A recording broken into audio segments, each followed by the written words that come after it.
ilmu Jawa sing kelakon eneng tanah Jawa ora lepas sangka agama.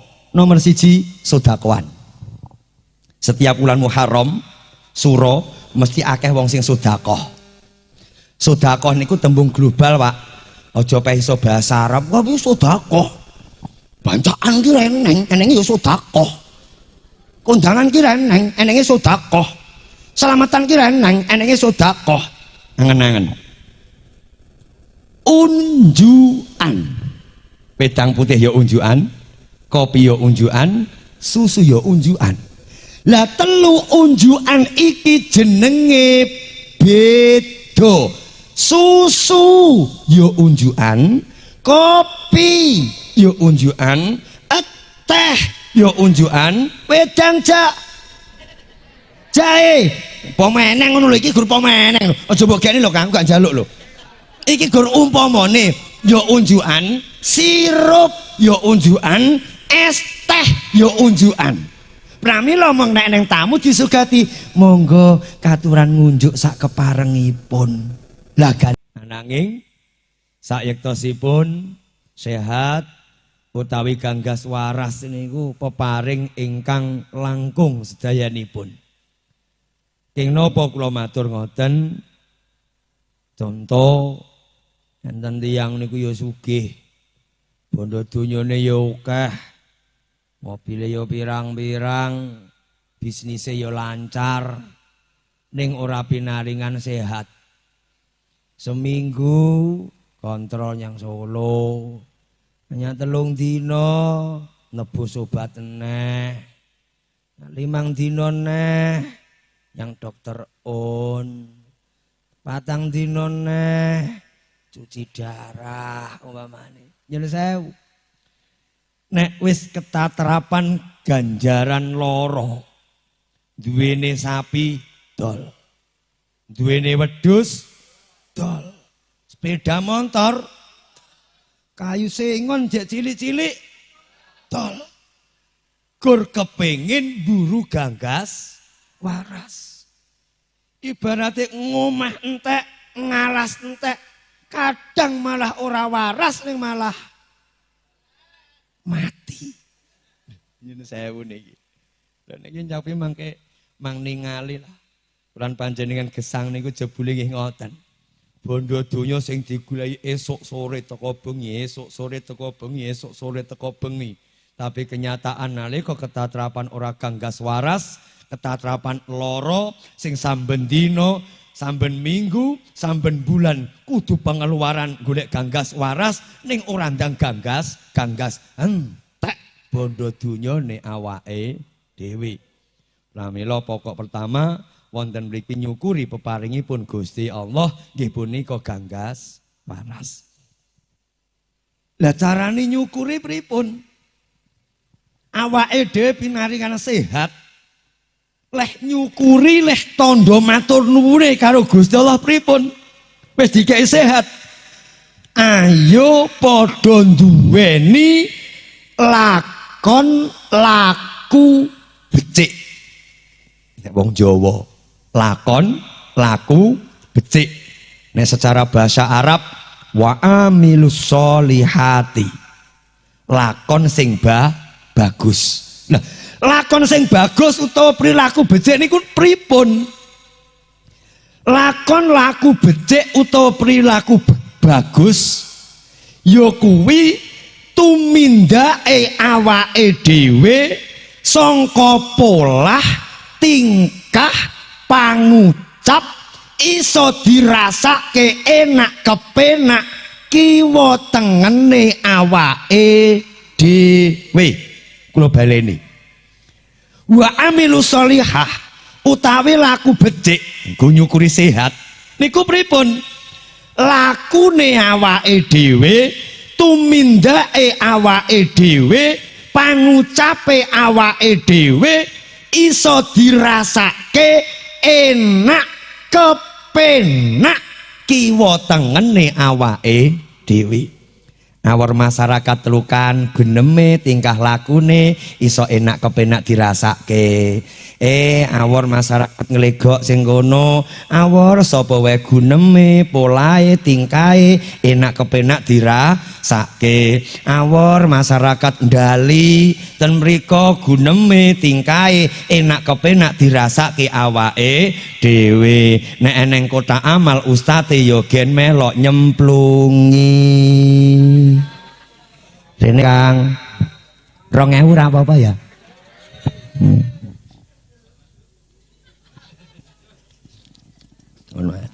Nggih, alhamdulillah. Nggih.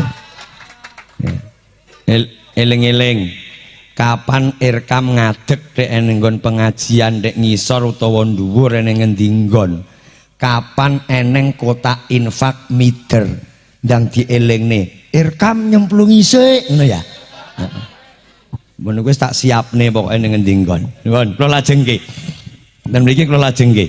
Pokoke niku demo-demo pengajian ngendi nggon mengke kok irkam niku jumeneng enten pengajian kok enten infak utawa amal irkam kok nyemplungi sik. Lah sing kok nyemplungi jamaah terus ustate ora ngono Mas Sam. Lah ya penakan ustate, kopi entuk, susu entuk, wedange wae gelas gedhe, seneke entuk, sangune wae jek di kok nyemplungi kotak emoh ya piye ya kudu nyemplungi. Nyen sewu pun kula bacutne. Lakon laku becik. Ning kadang awake dhewe niku klendran.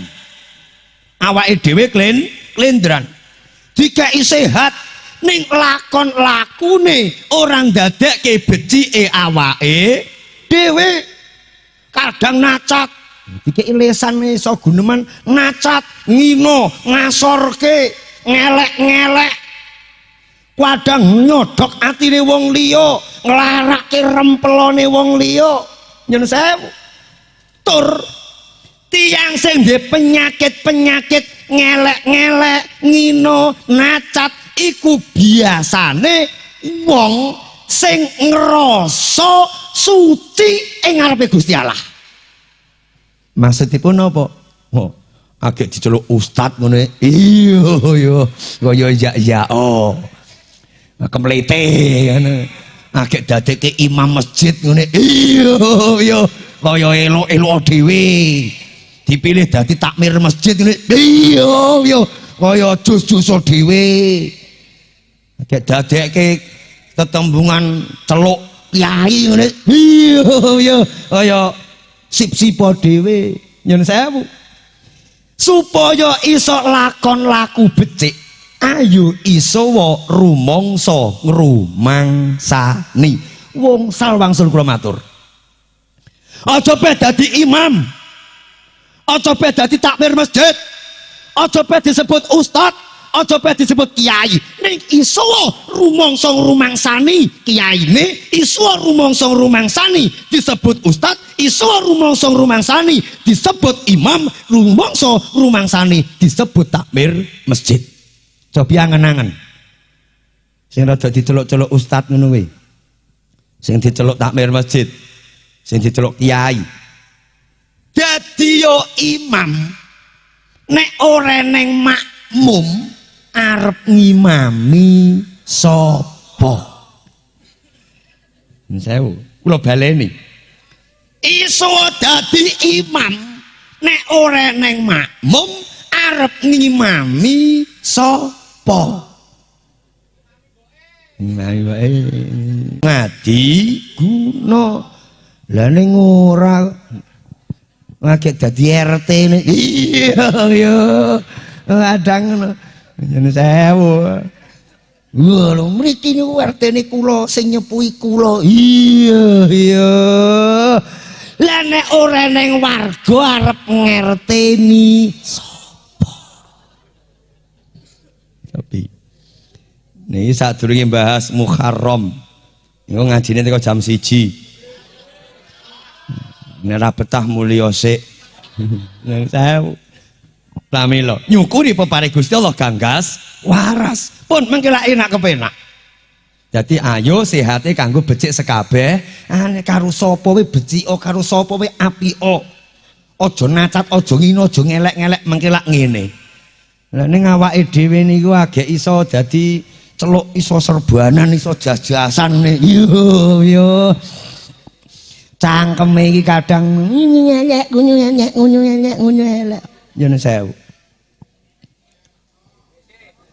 Susu niki barang mulya. Susu iki barang enak kepenak tur seger yo mantep. Ning mbah rung tak ombe mantep tenan apa ora? Ya tak ombene sik. Ngono gege tak omongke mantep ora mantep. Alhamdulillah. Nggih. Mantep. Niki mantep. Barang mulya mantep, enak, seger tur yo plek tenan pas susune. Niki barang mulya. Ning barang mulya susu sak gelas niki mengke bakal diguwak sirna muspro ora miguna nalika banyu sak gelas susu iki keneng ala. Alane napa? Kecemplungan laler ijo.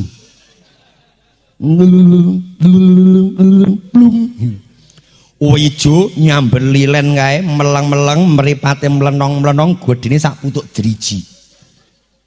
Kira-kira kelebon laler ijo godine diombe apa diguwak? Guwak. Semanten ugi awake dhewe ngibadah manembah iku mulya. Maca Al-Qur'an sapa masjid zikir pengajian iku mulya. Len kadya kaya mulyane banyu susu mantep marem mulya. Ning nek wong kok wis nglakoni ibadah manembah zikir ngaji pengajian yo adan yo qomat yo ngimami tetembungane yo pek dhewe lho nyatane wong sitok kuwi kok Nuwun sewu. Kok ora mulya berarti eneng alane. Nek susu alane laler bakal diguwak.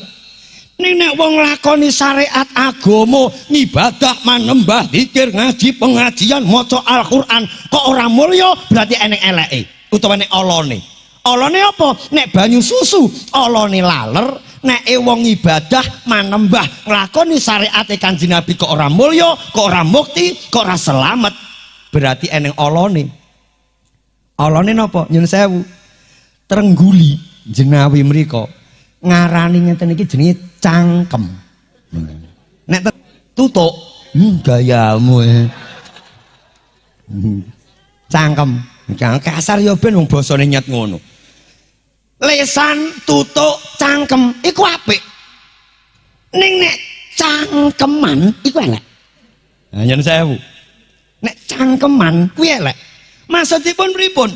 Penyakite utawi alane wong lakoni ibadah manembah ora mulya iku penyakite utawa alane cangkeman. Pun kula kei contoh. Irkam celuk ustad, irkam celuk kiai, irkam di pondok. Ning nyatane lesane angger awor wong ngelek-ngelek wong liya, nacat wong liya, gawe ala nyang wong liya, tansah ngina karo tangga ra rukun, karo tunggal ra rukun, nek ora padha ngelek-ngelek, eneng endi nggon ngelek-ngelek wong liya. Nyun sewu. Irkam diceluk ustad utawa kiai ning gawe ning ngelek utawa cangkeman niku wau. Sewijining dina ning telukan arep ngene pengajian 1 Muharram. Sing ngisi sapa? Jare arep ning pengajian. Iku lho sing ngisi Pak Yai Irkam. Oh saka Trengguli kae to? Heeh. Lah iya, Pak Yai Irkam kae ya wong diceluk kiai kok anggar ngisi pengajian kok piye lah ngelek-ngelek kancane ra karu-karuan, peh ora padha kok piye lah sak muni sak geleme wae. Lah kae ambek tanggane ora rukun Dik. Apa ya iya? Lah iya, wong diceluk kiai kok ambek tanggane malah ora rukun, senengane kok malah ngelek-ngelek kaya ngono ki apa? Kiai telek ya lho. Niku contoh disebut kiai yo nek lakon lakune pangucape nyun sewu oh gak becik, aja ngarep-ngarep mulya. Pramila kula matur syukur wonten mriki ayu sehate kanggo tambah-tambah kesaenan supaya tembe wingking ndadosaken mulya mukti slamet wilutra. jeng selamat di dunya akhirat. Pangajab kula lan panjenengan kanthi nderek syariatipun Kanjeng Nabi ugi hormat dhateng Kanjeng Nabi. Allahumma sholli ala sayyidina Muhammad. Allahumma sholli ala sayyidina Muhammad. Allahumma sholli ala sayyidina Muhammad. Estu namung kula lan panjenengan gesang ten alam bebrayan saged makam malah saged manunggal saged panggih. Mugi pinjangipun tansah kepanggih manunggal malih sesarengan malih kagolong muttaqin sholihin mapan wonten swarganipun Gusti Allah. Amin amin ya robbal alamin. Ateges pikantuk syafaat ing dalu niki ngantos benjang langkung-langkung wonten ing dinten akhir. Amin amin ya robbal alamin. Hamdalah sholawat kula rada dawake sethithik. Ya saklajengipun wonten mriki pengaosan akbar dalam rangka memperingati 1 Muharram 1446 Hijriah. Kita tingkatkan kerukunan dalam bermasyarakat untuk mewujudkan keindahan dalam bermasyarakat. Ya, sip, bagus. Mantap, pelukan ya. Alhamdulillah, mantap. Ya. Ini jadi temane ini sura ndadekke apik becike ibadah lan ndadekke becik apik eleh bebrayan. Oh niki saniki dibahas wulan sura. Iki wulan apa? Sura apa Muharram? Ya muniya.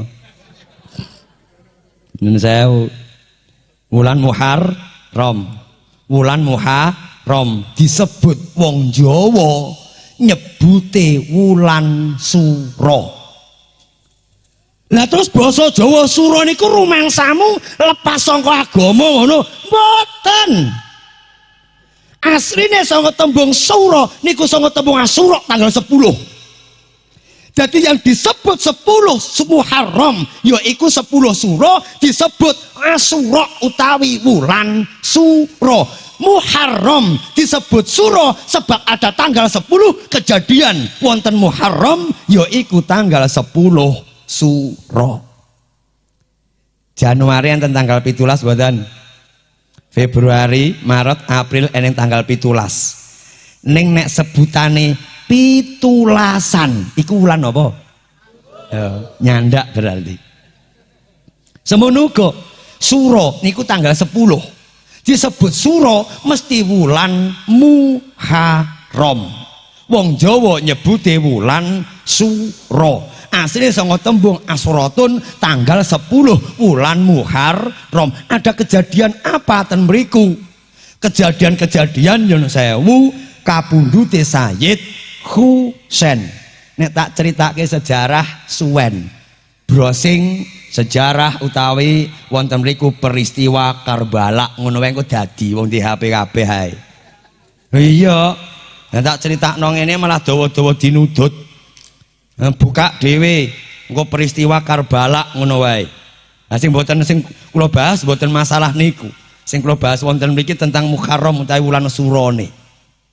Keneng napa kok setiap wulan sura sing dilakoni awake dhewe khususipun tanah Jawa akeh-akehe wong niku padha napa? Nomor 1 tirakat, nomor 2 sedekah, nomor 3 sedekah atau gawe becik marang wong liya. Ada apa di balik semua itu?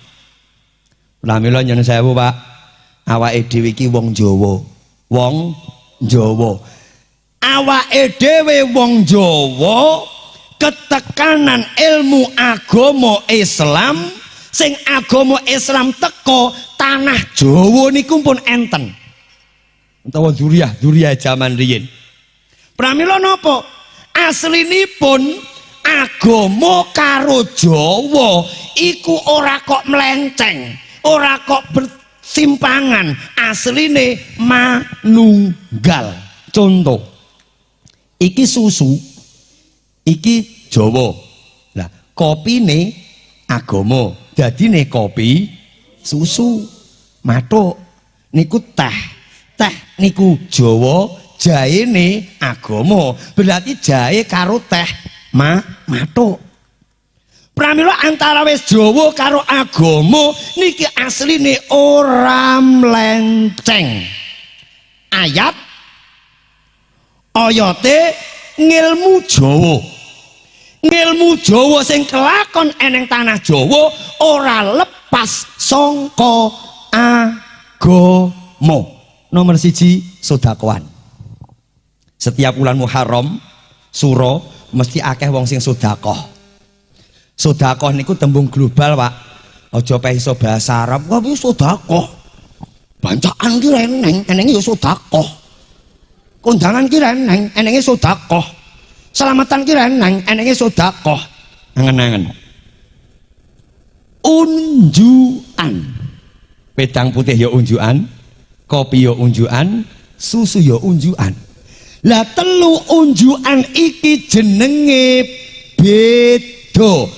Susu ya unjukan, kopi ya unjukan, teh ya unjukan, wedang jahe pemeneng ngono lho, iki gur pemeneng. Aja mbok gene lho Kang, gak njaluk lho. Iki gur umpamane ya unjukan, sirup ya unjukan, es teh ya unjukan. Pramila mong nek neng tamu disugati, monggo katuran ngunjuk sak keparengipun. Lah gandeng dikon ngunjuk, pramila tak unjuk dhisik.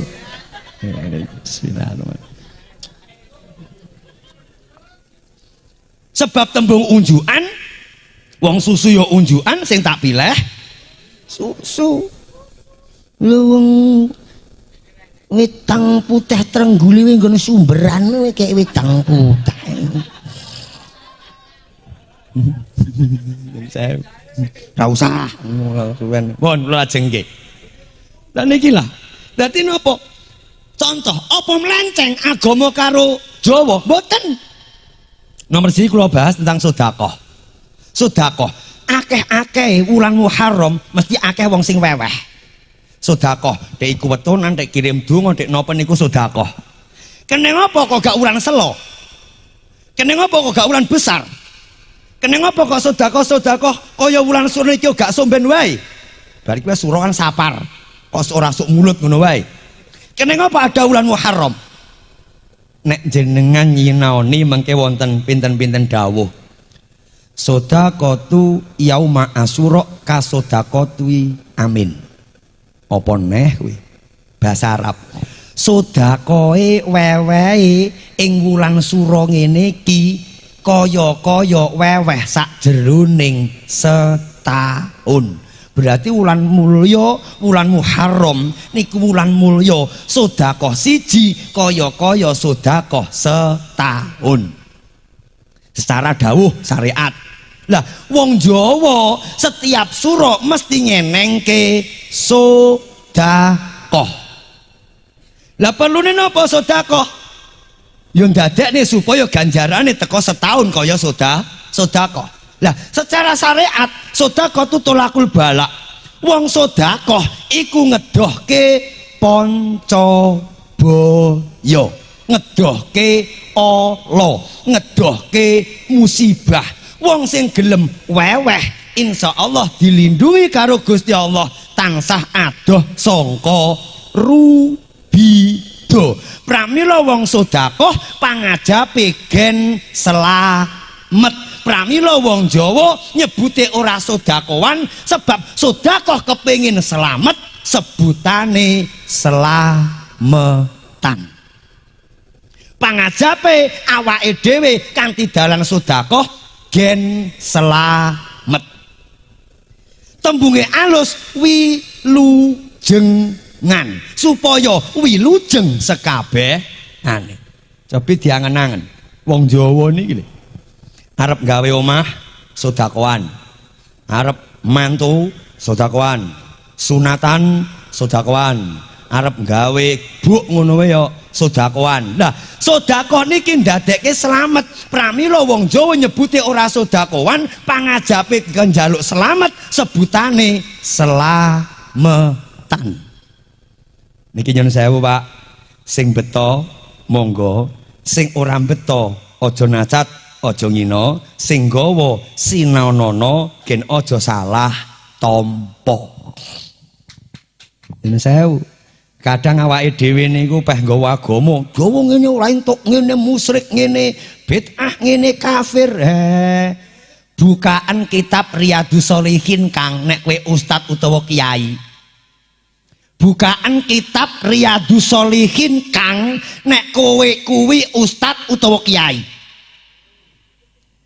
Bukaan wonten kitab niku dawuh Kanjeng Nabi, lesane awake dhewe kok ngomong kowe kafir, kowe musyrik. Ning wong sing dimusyrike kok iman, wong sing dikafirke iku asli wong iman. Kafir utawa musyrik balik nyang awake dhewe. Nek ngaji, ini nek ora ngaji ya mbah. Nyun sewu.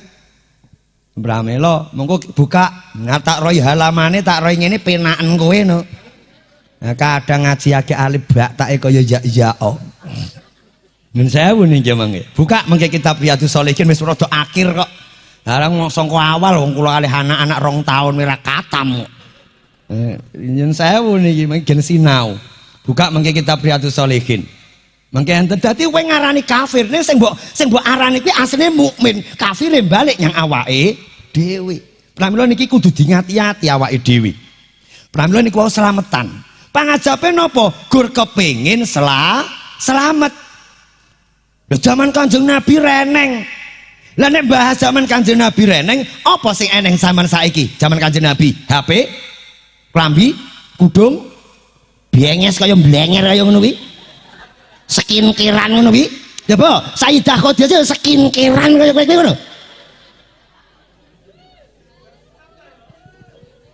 Nyun sewu Pak, kula rada galak. Lo namung kepengen Islam itu manunggal, enak kepenak dadi siji, saling menghargai, saling menghormati. Sebab di mana-mana goro-goro wulan Muharram eneng perengetan ngene ndadekke ora rukun karo tanggane, ora tekukan karo tanggane. Wong Islam kok gak tekukan karo tanggane, wong Islam kok gak matuk karo tanggane. Terus tok ngucap man amana yu'minu billahi wal yaumil akhir fal yukrim jarahu. Cangkeme iki gur ngomong tok berarti. Ngapunten kula rada kasar, Pak. Sebab awake dhewe masyarakat niku kadang napa? Nyinoni agama Islam kadang salah tompo. Jen enak kepenak. Sapa sing iman karo Gusti Allah dina akhir mulyakno tanggamu, hormato tanggamu. Lah tangga kula mendem wae ben. Lah tangga kula mboten salat ben. Lah tangga kula mancing wae iki, Pak, ben. Selagi kuwi tangga mulyakno, selagi kuwi tangga hormatono. Iku Islam. Tapi kenyataan awake dhewe napa? Tapi kenyataan awake dhewe apa?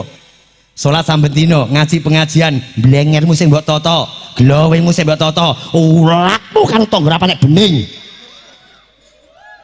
Yo kowe kok malah nyeti aku ora. Lho, niku tapi Islam itu indah. Islam itu indah. Contoh nggih wilujengan niku wae. Coba dongane mawon. Umpamane wonten mriki wonten donga slametan utawa wilujengan masalah wulan suro. Mengke lak ngeten.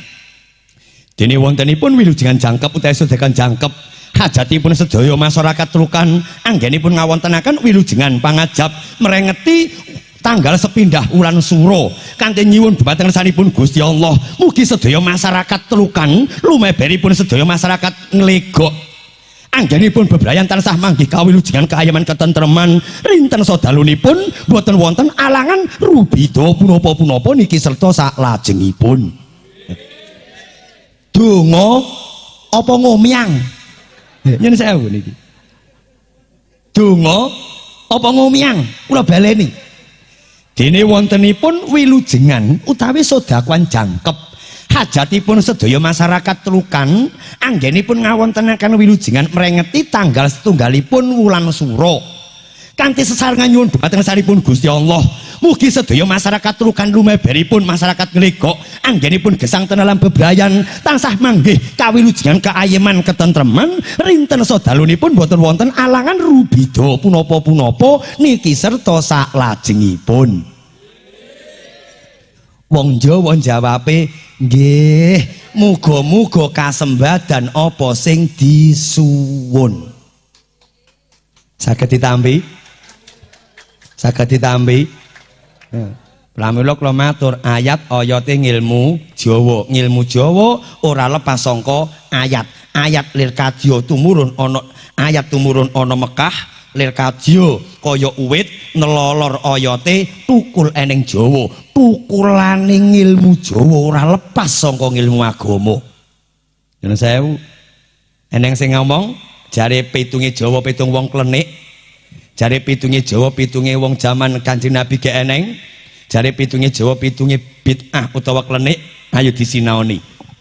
Nomor 1, nek pitung wong Jawa niku lepas saka syariat agama. Nomor 1, wekdal punika miturut pitung taune niku taun za roza za saing taun za surone Selasa paing. Nek surone Selasa paing berarti bodone sok mben Selasa pon. Pramila enten pitung aboge karo asopon. Aboge taun alif Rebo Wage, asopon taun alif Selasa pon. Niku damel patokan. Saniki sing kula bahas. Entenipun taun 8, taun alif, taun ha, taun jim, taun za, taun dal, taun wawu, taun ba, taun jim akhir. Semua tahun adalah huruf hijaiyah. Alif aboge tahun alif Rebo Wage. Tahun ha hatpon, tahun ha surone ahad pon. Tahun jim awal jaah pon. Kapan tahun jim awal yaiku surone Jumat pon. Bar tahun jim tahun za saing. Kapan tahun za surone Selasa paing kaya sesuk kuwi. Bar niku taune dal alif ba ta sa jim ha kha dal. Dal tugi. Setahun engkas surone Setu Legi. Rong tahun kas taune wawu wanen won. Kapan tahun wawu? Telung tahun kas surone mesti Senen Kliwon. Patang tahun kas taune bak miski. Kapan tahun bak surone Kemis Legi. Terakhir jim akhir jaah-ge. Kapan tahun jim akhir surone Jumat Wage. Nek niku plekenik sangka Hindu Katolik Buddha nyun sewu sangka Brawijaya utawa Ranggawarsita. Kenapa tahun 8 pakai huruf hijaiyah? Angan-angan sakniki. Kalau Brawijaya pakai huruf hijaiyah, Ranggawarsita pakai huruf hijaiyah, sesepuh Jawa pakai huruf hijaiyah, berarti Jawa tidak lepas dari syariat agama. Saged ditampi. Nek Islam jenenge ilmu falak. Ilmu falak niku ilmu sing kangge tanggalan. Pramila wong sing nyinaoni ilmu falak taun piro wae wis roh sebab gawa petung. Pramila HP taun 2030 pun enten. Sebab napa? Gawa ilmu petung. Pitunge nggih niki wau. Dinten 7 Bekenan gangsal sasi 12 taun 8 Windu sekawan wuku 3 dasa kapethik wonten ing dinten Selasa Pahing. Wonten ing dinten Selasa Pahing dipun luhuraken dipun bekteni sesarengan masyarakat Lukan nyuwun dhumateng sanipun Gusti.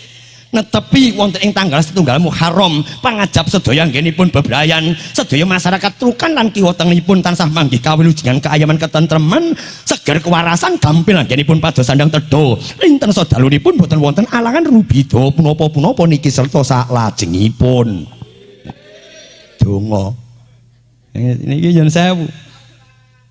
Dadi yen sewu Pak, dadi mengke gen boten salah tampa.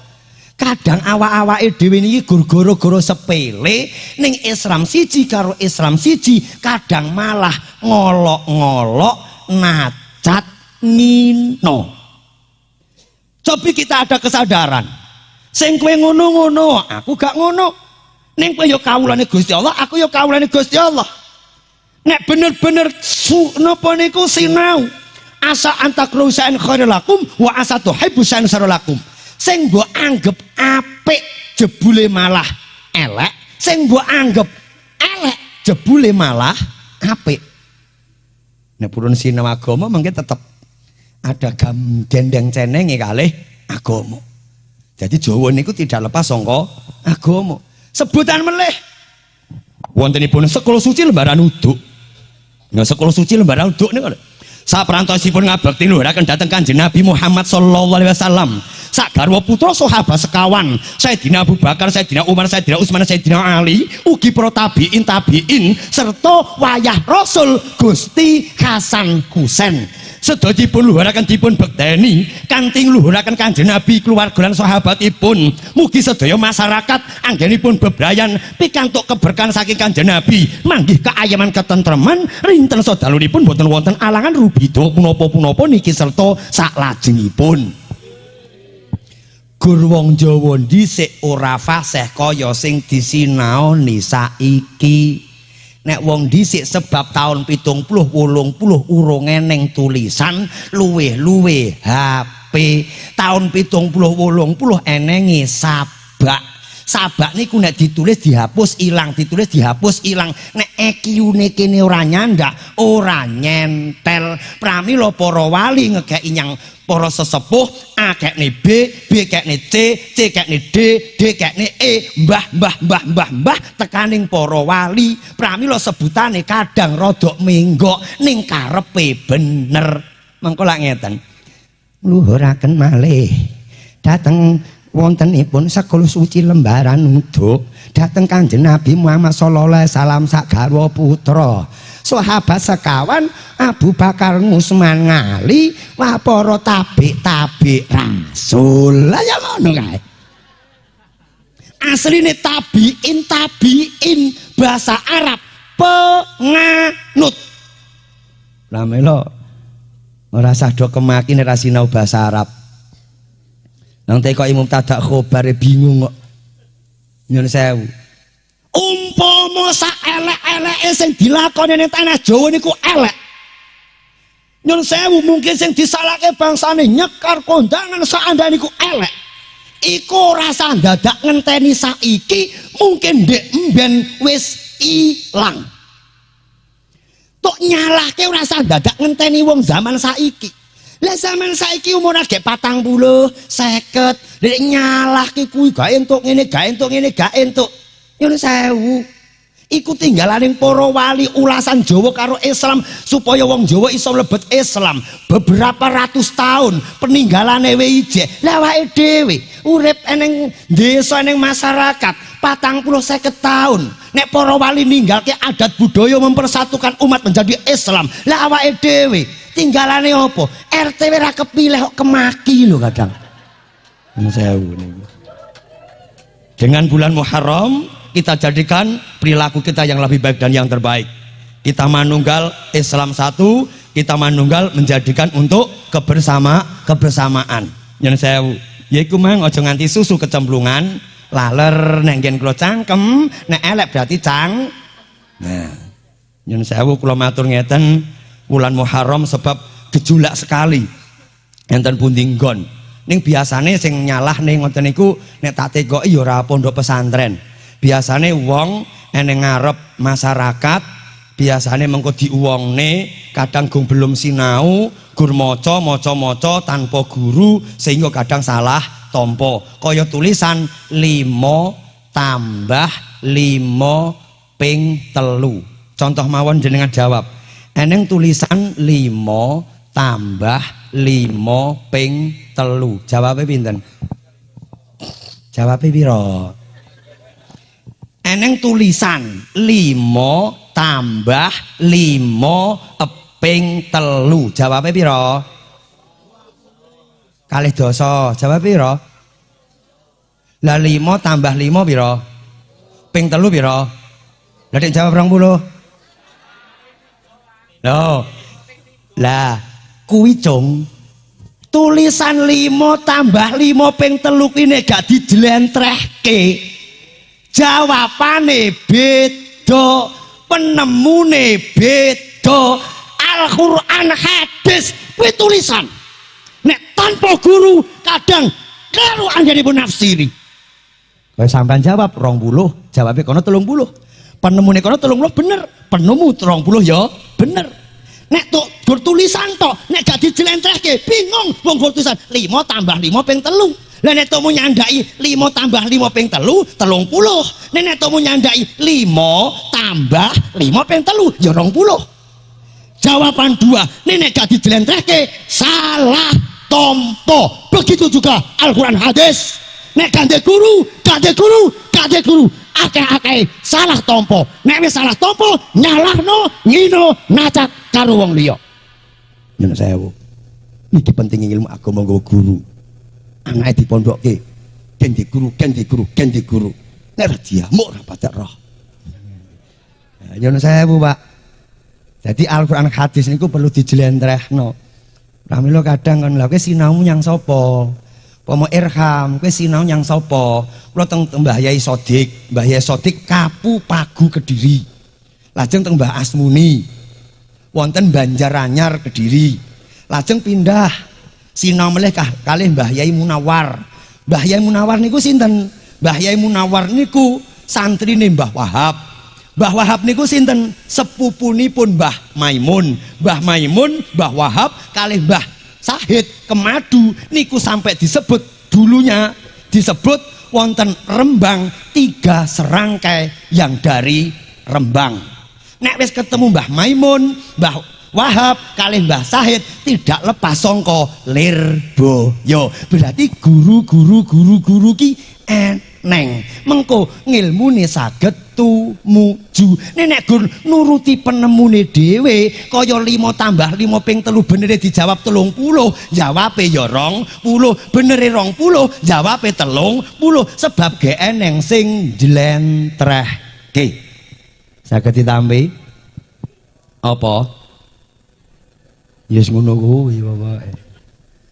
Oh niki kula damel serius. Jadi awake dhewe niku awake dhewe napa? Ayu. Tambah-tambah kebecikane wulan Muharram, awake dhewe 7 tahun iki wis suda. Ya tambah jane pas 51 tahun. Ini dijatah swidak lah gur gare 9 tahun. Bener iki wis swidak tahun. Tambah setahun swidak siji. Nek dijatah swidak siji setengah. Agustus, September, Oktober, November, Desember. Mati. Jasembrono. Pengen engko nek wis mati terus dicerumbuk eleke. Iya dhisik kae nyang masjid ya sregep. Lah ning cangkeme ya elek tenan kok. Lah kae ngajine ya sregep. Lah ning ya lane ya tenan. Lah kae gua geger iki mesti masyarakat ya kuwi iki sing geger. Nyen iki nyen sewu pramila ayu. Padha-padha dirembuk, tetep dike sehat, lakon laku becik pokok. Buktikan nyibadahi awake dhewe, zikire awake dhewe, ndadekke unggah-ungguh andap asor subo sito ngeten. Insyaallah dados saya sedaya nipun. Mungkin nek luwih gamblang Pak, nek enten sing tesih kirim donga dhateng tiyang sepuh nyewu mengke kula mang WA tak jlentrehke. Dadi awit nyewu kondangane piye, asline piye, dalile eneng apa ora. Jadi sodaqatu badadafni sawabuha ila salasati ayamin wa sodaqatu salasati ayamin sawabuha ila sab'ati ayamin wa sodaqatu sab'ati ayamin sawabuha ya baqa ila khamsa wa isrina wa sodaqatu khamsa wa isrina sawabuha ya baqa ila arba'ina wa arba'ina ila mi'atin wa mi'atin ila sanatin. Ngendikane Sayyidina Umar bin Khattab, buka kitab Al-Hawi. Dino kaping 1 sedekah ganjaran dikon kaping 3, dino kaping 3 gelem sedekah ganjaran dino kaping 7, kaping 7 gelem sedekah ganjaran teko dino kaping 20, gelem 20 teko 40, 40 gelem sedekah dino kaping 100. Berarti nopo? Nek awake dhewe para wali duwe tembung setiap 1 sampai 7 hari 40-an 100-an kae asline ora lepas saka ngendikane sahabate Kanjeng Nabi. Mohon kula melih, kula enggokke sethithik melih niki. Jenengan nate nderek ngetutne utawa teng sarean nalika enten tiyang kapundhut. Nate nderek mboten? Lah nek bar dikubur ngoten nika enten mboten adate wong Jawa sing nguncalke lemah kae. Kae adate wong Jawa apa syariat agama? Lah ora mudeng to. Wedi nek kleru. Nyun sewu, yo. Pun, Mbah. Jenengan nek teng sarean wis dikubur nika kon melok nguncalke lemah ping 3. Nek sing nom-nom lak pisan gruduk nyang kancane ngono kae. Iya, malah disaurke kancane. Nyun sewu. Ping 3 niku. Ping 3 niku jenengan-jenengan sing sepuh-sepuh kira-kira, ya ustad-ustad lah pokoke imam-imam masjid ngono kuwi. Roh jopone apa ya takdir kuwi wong Jawa, adate Jawa apa ya agama? Apik. Aku sing tak tekoki ora kuwi. Para-para ustad-ustad ngono kuwi. Coba kira-kira kuwi adate wong Jawa apa agama? Adate wong Jawa, Pak. Sing kene jawab agama, Pak. Dalile piye ora neng, Pak? Berarti ya bid'ah no, Pak. Iya, ngono. Alah. Wis sing dilakoni awake dhewe lho. Nyang kuburan nguncalke lemah ping 3. Lah kuwi ngopone lek mbah wong bandi sik yo ngene kok. Lah dungane piye yo ora roh pokoke yo ngene. Ning para wali niku paham. Para wali niku ngertos akan ada penjelentrehan tentang syariat agama, sebab syariat agama ila yaumil kiamah. Pramila Pak, asline nika donga. Jika lemah nika dungane minha khalaqnakum wa fiha nu'idukum wa minha nukhrijukum tarotan ukhra.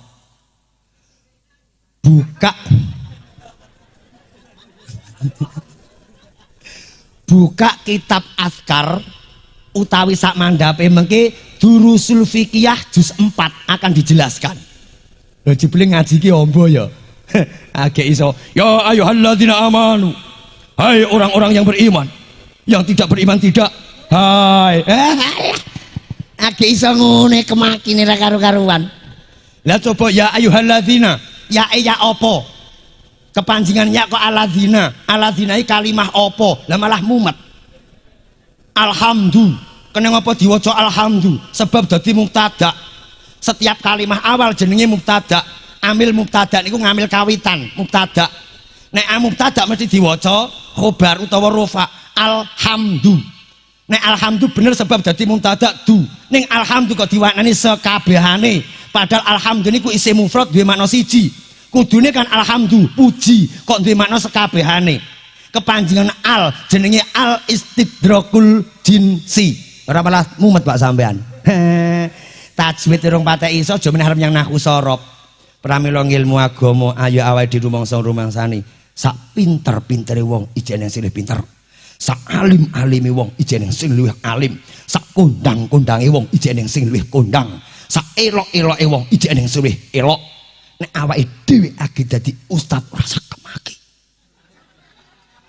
Gek dadi takmir masjid rasa kemaki. Nyun sewu. Ayo ditata niki wulan Muharram awake dhewe tesih pinaringan kesempatan sehat. Awake dhewe tasih pinaringan seger kewarasan. Ayo awake dhewe manggih kerukunan, guyub, rukun, saling menghargai untuk keindahan bermasyarakat. Manunggale jenengan Islam, kula ya Islam, indah akan bermasyarakat. Mbok yo kelingan nek sinau takone kubur kae. Man robuka, sapa pangeranmu? Allah. Ya bener hubungane dhewe tok Allah. Sapa nabimu Muhammad? Heeh. Sapa kitabmu? Ya Al-Qur'an. Endi kiblatmu? Ya Ka'bah. Sing terakhir lak ngenten. Waman ikhwanuka. Sinau mboten takon kubur kae. Keri dhewe lak waman ikhwanuka. Sapa kanca-kancamu? Jawabe kan minal muslimin wal muslimat utawa mukminin mukminat. Berarti wong Islam lanang, Islam wedok. Ditekoki kancamu sapa? Muslimin wong Islam lanang, Islam wedok. Jawabe kan ngoten, kanca. Lah nek awake dhewe Islam karo Islam kok neng-nengan. Islam karo Islam kok acuh-acuhan. Eneng donya wae ora rukun Islam karo Islam. Eneng donya ora tekoan Islam karo Islam. Ose ning kubur ditekoki sapa kanca-kancamu? Muslimin muslimat. Lah prayo jawab, lele ning donya ora rukun kok ngakoni kanca. Dapurmu sik malaikat cangkeme elek iki. Lah ngopo? Lah iki secara akal ngoten mawon.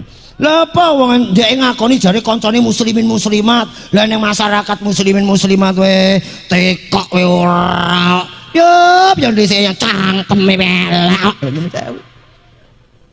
Pitakon kubur terakhir waman ikhwanuka niku kon rumongsong rumangsani nek Islam awake dhewe serang sijine iki kanca dulur aja nacat aja ngino sing urung gelem salat ben sing ijek gelem mendem kaya kowe ben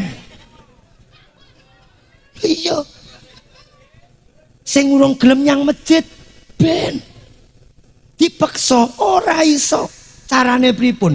Nek wis awake dhewe yang masjid, ayo duweni lakon laku becik. Sing ijek mendem diapiki, sing urung salat diapiki. Sing urung salat yo ijek mendem yo diapiki. Sing urung gelem yang masjid diapiki. Suruh ing ibadah diapiki. Anake digeret dididik agama. Ora keneng sing tuwek, muga-muga keneng anake. Ora keneng anake dibimbing putune. Putune ora keneng, muga-muga buyute. Buyute ora keneng, muga-muga canggahe. Niku Islam sing dibimbing. Ora kok peh urung salat iki. Wong Islam nang salat yen neraka iso dijambak rambutnya uncalke. Iya. Iya. Lah nek kaya iya wae no. Nyun sewu. Apa wong iki nek wis nyun sewu dadi pengarep tembungane ustad, dadi takmir iso ngimami, anak putune mesti becik rong karuan. Apa nek anak wong tuane urung saba masjid, wong tuane ora salat, wong tuane urung ibadah, apa anake mesti dadi kafir rong karuan. Akeh pake dadi imam ning anake padha klejingan. Akeh sing kadang bapake sebutane ustad ning anake mendem wae. Akeh sing pake gur glidik nyat orang saba masjid, nyat urung iso ibadah ning anake kadang dititipke pondok dadi bocah sing saleh salehah. Cobi angen-angen awake dhewe, aja peh awake dhewe agek dadi iki anake dhewe ora ngerti sok ben piye. Iki arep menteng kelek sok ben nek diwelehke anake dhewe. Ya nek sewu. Nggih iki nang kene masyarakat ki yo ditata sing apik. Mohon mungkin jenengan lah enak kepenak. Lakune sing becik enak kepenak untuk menjadikan yang lebih baik dan yang terbaik. Carane pripun? Yaiku ngambah dalane para alim ulama. Menawi dipun sinaoni mboten enten nelase. Mungkin nek masalah babagan Jawa insyaallah diulas ke depan. Nggih kula manteluk diceluk WA Mas Irham, Bapak Irham niki kula kirim donga Bapak mungkin jenengan mang mriki kula suwuni donga bareng-bareng sinau sak ujub-ujube kondangan kula jlentrehne sak tembung sanepane kula jlentrehke mriki nek neng wong mati ngono kae jek nggawa payung ora. Mboten to? Piye sing mati nggo payung apa sing urip? Nang wis wengi sing ditekoki kok. Mriki nek enten tiyang kapundhut, nek wong mati nggawa payung ora? Sing nggawa sing Lah iya. Nek digagas lho. Wong mati ora dipayungi ya ora pathekne kok ya ora. Apa panas ya ora kepanasan ya ora. Ning keneng apa wong Jawa kok diwarai nggawa payung? Kae namung tembung sanepan, Pak, Bu. Payung lak ditemplek ning nggon bandosa. Nek jaman saiki ya uga mlayu sik dhewe ngono kae. Niku lak namung gambaran. Niki kula jlentrehke Jawa sekedhik. Niku lak namung gambaran. Pomo payung ki duwe cangkem iso munine ngeten. Nduk, Le, anak putu ngerti yo. Senajan bapakmu iki wis ora ana, wis kapundhut wangsul ngersane Gusti Allah, ning ngerti yo kowe dadi anak putu lir kadya kaya aku payung sing blegrok. Nalika panas ora kepanasan, nalika udan ora kudanan. Ateges tansah ngayomono marang wong tuamu senajan wis ora ana. Wong Jawa duwe tembung mikul dhuwur mendem jero. Dadi anak ngayomono wong tua senajan wis ora ana. Ora kok wong tua renek Mbak Yu adirate kuan gara-gara warisan. Ayo ngomong ora ngono ta, ayo. Ngono. Wong iki teko. Ben bolong kupinge tadi rek. Nah, warise girayan. Kaya ngono arep ngayomi, kaya arep mayungi. Neng terus ngarep eneng sawur saya ngetong saka tembung sowarun maknane gambar. Sowarun iki maknane gambar. Hadza sowarun. Hadi sowarotun iki jenenge gambar. Pramila wong ngarep dhewe kae dikeki gambaran isine beras kuning. Beras kuning kae disawurke rupane panganan kuning, panganan beras ki panganan werna-wernaning panganan. Wong mati iki dikeki ana snack ngene iki rapati o. Lemper ya emoh, ya emoh. Ya emoh wong mati. Kembang gambare indah ing donya. Kembang iki lah indah, semerbake indah ing donya, kembang, duit, gambaran bondo donya disawurke diguak. Wong ki gak butuh panganan, gak butuh enak ing donya, gak butuh indah ing donya. Montor tinggal, omah tinggal, bojo ayu. Pek no. Iya sewu. Tinggal. Iki urung bangsane kene ngopo nek nggawa degan. Mriki tesih degan apa klopo? Nah, kene ngopo ora diganti semongko non biji? Lumayan lho, Pak. Bar guru kae diganti semongko non biji, bar wesel leren eneng kono sigar biak yo marem. Ning kene ngopo ya ana ayahne kok degan. Esuk mben disenoni, kene ngopo kok kendi, kok ora teko sing aluminium wae. Lah apa mau teko aluminium lak somben eneng RT-nan entuk 10 wis rasa urunan. Iya, Bar. Ning kok kendi nika beto tembung nalika talkin mayit. Mayit sira pindah saka alam donya malang alam kubur. Ngerti yo sak temene alam kubur punika nggih nyata wontenipun, siksa kubur nyata wontenipun. Swarga neraka nyekti nyata wontenipun lan pitakone malaikat munkar nakir yekti nyata wontenipun. Sak mangke panjenengan bakal keduginan malaikat kalih nggih punika malaikat munkar karo nakir. Bakal takon marang awakmu sapa pangeranmu, sapa nabimu, ngendi kiblatmu, sapa imammu lan sapa sedulur-dulurmu. Pramila mayit jawaben kanthi fasih. Aja ndredeg, aja khawatir, degan, aja deg-degan mayit, sak temene loro ki padha karo awakmu, padha-padha makhluk Gusti Allah. Kendi teken ana perkara gedhe mayit, mahesan loro muhsinaini, asyhadu alla ilaha illallah wa asyhadu anna muhammadar rasulullah. Pramila awit yahone yahene ora diganti antarane kendi karo degan sebab duwe makna. Sing gawa ya ora apa-apa, sing ora nggawa rasah ngolok-ngolok. Lha kadang yo cangkeman kok awake dhewe iki kok. Ya tekan timbang gua ning kono ya dimplok enak ya ngono lho. Kowe ngelek-ngelek degan sitok. Lah kowe tuku paketan 40.000, 50.000, mbok go tiktokan, mbok go delok apa wae niku. TikTok bar niku apa neh? Instagram, YouTube gur mbok delok ilang nganggur. Endi mubadire 40.000 degan sitok. Kadang ra gelem angen-angen gur ambek padu ambek tanggane wae. Nyun sewu, aja padha padu nyun sewu di mana-mana kula mesti bengok-bengok ngeten. Aja nganti Islam siji lan sijine ndadekne kleru antarane penemu, saling menghargai, saling menghormati. Aku gak kondangan, Dik, nek kowe kondangan ya monggo. Baratipun, aku gak nyekar kok, Dik, nek kowe kenyekar ya monggo. Nek niatmu apik ya karepmu, wong niatmu ya ndongake, nyat aku gak nglakoni nyekar kok, Dik, enak. Ya trae. Ya. Akeh jaman saiki wong tuane mati ra diopeni, ra didongani, ra disekar ning warisane seneng. Pingko mang tingali tarkud doa ilal waliden yudayyikul aisil walad. Anak kok sampai ninggal kendongake wong tua bakal rupek sumpek uripe anak. Mang titeni mawon rasa nuding. Niku dawuh Kanjeng Nabi. Pramila sing baku enten mriki, king napa wulan Muharram kula buka ngeten, kula namung kepengin niki tahun baru ke depan yang lebih baik dan yang terbaik. Wong sing lebih baik terbaik napa? Lakon laku tumindak pangucap karo sapa wae. Aja nglarake, aja nyinggung, aja ngino. Dadi wong sing urip lir kadya kaya uripe lampu madangi, uripe awake dhewe gawe padang kiwa tengene ayem tentreme. Aja nganti urip awake dhewe ning murupe kaya bulat-bulat nyonyoki tanggane, nyelomoti tanggane. Kadang malah nyun sewu lah gerek uripe jenengan pripun. Nek nyelomoti tanggane, nyonyoki ke tanggane, lah paling digebyok sapu sok mben.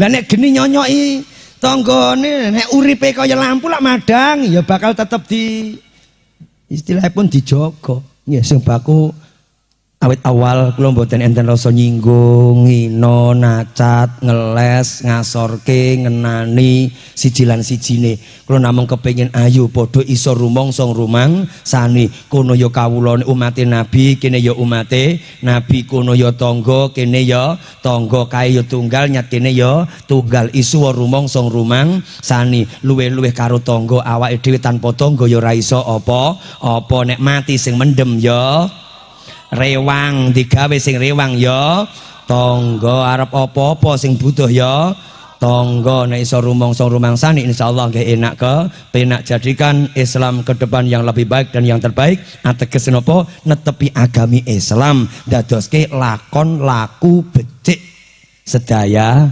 nipun. Mugi-mugi panjenengan anggenipun ngawontenaken peringatan 1 Muharram saklajengipun tambah berkah ngumuripun, berkah rezekinipun, berkah gesangipun, ayem tentrem keluarganipun, guyub rukun bebrayanipun, saklajengipun telukan meberipun nglegok dados baldatun thayyibatun wa rabbul ghafur. Amin amin ya rabbal alamin. Al-Fatihah. Bismillahirrahmanirrahim. Alhamdulillah. Iya kan namtu wa ya kan astagfirullah suratul mustaqim suratul ladzina an'amta alaihim ghairil maghdubi alaihim waladdallin amin. A'udzu billahi minasyaitonir rajim. Bismillahirrahmanirrahim. Hamdan sakirin hamdan yuwafi ni'amaka fi masjidika ya rabbana lakal hamdu kama yanbaghi li jalali wajhi sultanik. Allahumma shalli wa sallim ala sayyidina Muhammadin wa ala ali sayyidina Muhammad. Allahumma ya Allah wa bi barakati fi hadhihi amin jadid ya Allah wa barik fi rizqina wa barik fi ilmina wa barik fi hayatina wahdina wa ahlina wa dzurriyyatina ya Allah ila siratal mustaqim waj'alna wa ahlana wa dzurriyyatina ya Allah minal muttaqin minas salihin minal mukarramin bi idnika bi takdirika ya dzal jalali wal ikram. Allahumma tafa'ana al-ghala wal faqsa wal munkar wal baghi wal musibah bi idnika bi takdirika ya dzal jalali wal ikram. Rabbana atina fid dunya hasanah wa fil akhirati hasanah wa qina adzabannar. Subhana rabbika rabbil izzati amma yasifun wa salamun alal mursalin walhamdulillahi rabbil alamin. Al-Fatihah. Bismillahirrahmanirrahim. Alhamdulillah. Ya kana wa kana nasta'inu